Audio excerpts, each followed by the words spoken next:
What is up guys, Julien here, the French winemaking guy who makes wine videos here on YouTube, including French wine pronunciation videos. So today we're looking at how to pronounce the name of one of the most famous wine estate in the Languedoc-Roussillon in the southern part of France. Today we're looking at how to pronounce Domaine de Daumas Gassac.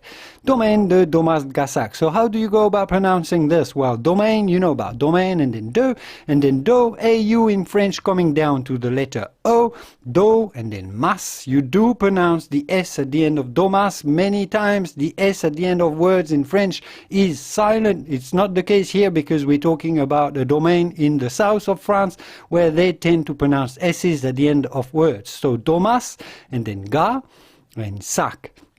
Double S here, but it doesn't really matter. Daumas Gassac. Domaine de Daumas Gassac, a domain, an estate particularly famous for their Cabernet Sauvignon wine, which is not all that common in that part of France, the Languedoc region in the south of France. I hope this video was useful. If it was, give it a quick thumb up before you go to support my work, and I will see you soon in the wonderful world of wine. Au revoir. Bye bye.